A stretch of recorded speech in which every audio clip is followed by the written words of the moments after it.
Hello again, this is lesson 3 of the Forces and Balance GCSE topic. Specifically we're going to look at the addition of forces.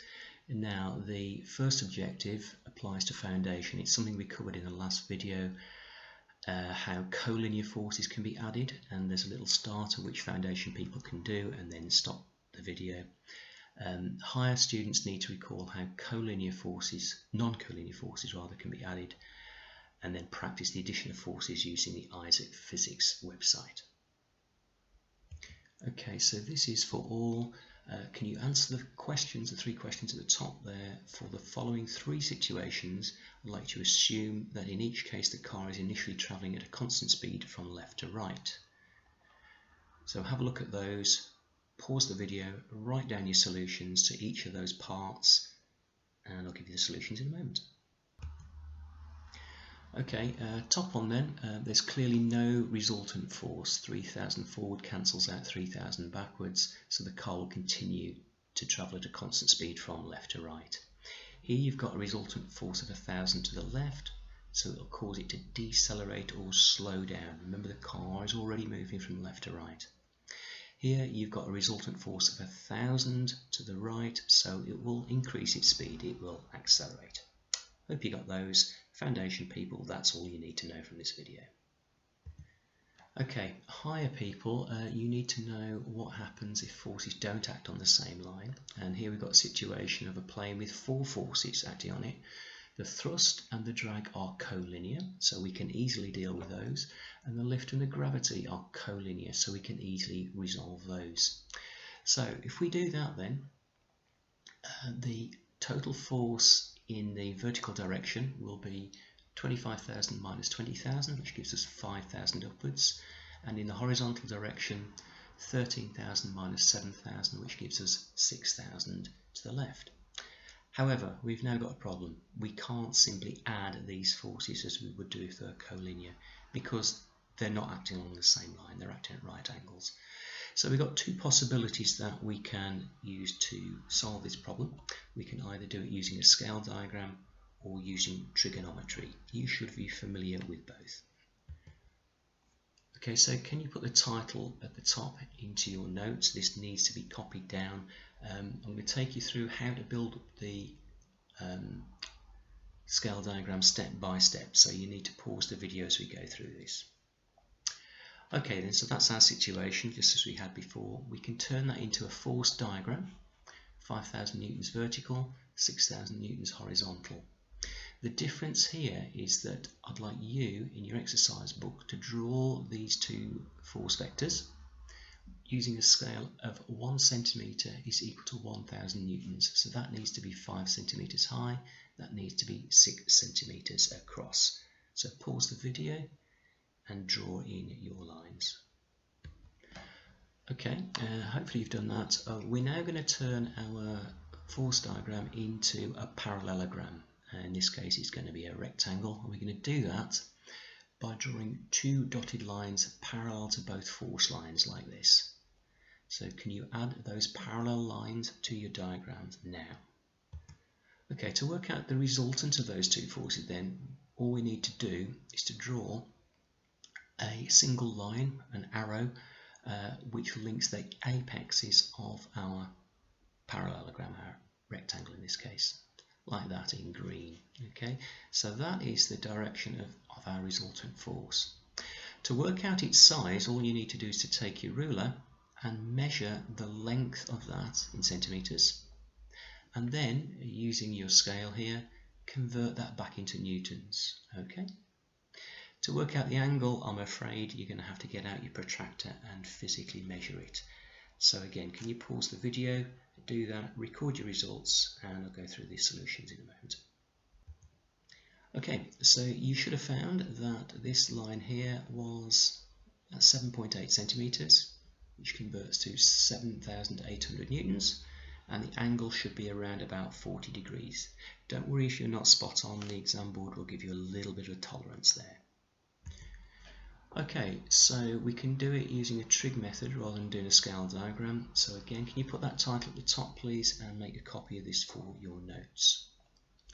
So if you're going to adopt this method, you need once again to change a real life picture into a force diagram as we did last time, but this time we don't need to actually put scale in here, so they can just be approximate sizes. Now, just like before, again we're going to put in our resultant vector by using our parallelogram method, so turn it into a parallelogram and draw in your resultant like so, and then you can see that I've turned this into a little right angled triangle. So we've got our right angled triangle then. That means that we can then apply Pythagoras to actually work out the value of r. Pythagoras said the square of the side of the hypotenuse is equal to the sum of the squares on the two other sides. So we can use this idea to say that r is equal to the square root of 5,000 squared plus 6,000 squared, and that will give us a result of 7,800 newtons to two significant figures. Okay, you can try that out in your calculator if you wish. The same should be a similar result to what we got last time by a scale diagram. The angle is a little bit more complicated to work out, although again if your maths is up to it, it's not too bad. To calculate the angle, we can use the idea that tangent of the angle is equal to opposite over adjacent.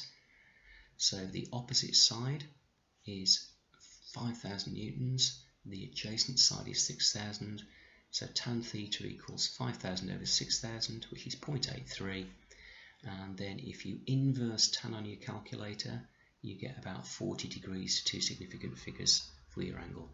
So it's exactly the same result as we had before, but perhaps done a little bit more accurately because we're using maths to solve it rather than measuring. Okay, so I'll give you a little bit of practice at doing one of those. So again, practice question. You can either write this as a formal one in your notes, or you can do it in rough if you like. This is the problem of a boat travelling due north with a velocity of 10 meters per second experiences a water current of 4 meters per second acting due east. Now here we're talking about velocities, but we can treat it exactly the same as forces because velocity and force are both vectors. So the first thing you need to do is to draw a scale diagram to show the velocities on the boat. So just think of them as being forces. You use the diagram to calculate the resultant velocity and direction of the boat. And then I'd like you to verify your result using trigonometry. Okay, so pause the video, give yourself about 10 minutes, have a go at that. Okay, with the scale diagram it makes sense that you choose a scale of 1 centimetre equals 1 metre per second. So you could draw a vertical line of 10 centimetres up and a horizontal line of 4 centimetres across like that. Okay, you could use a smaller or bigger scale if you wish, but that seems to be sensible for exam paper size.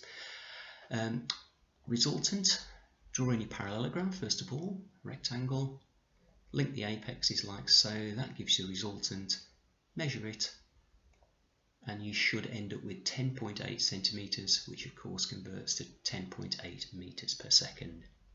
Now you can verify that result using trigonometry.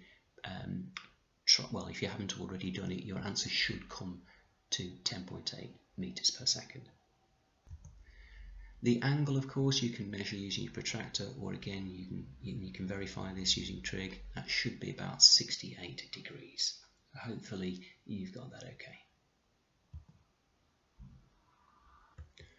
Okay, finally, an Isaac's physics activity has been set for you.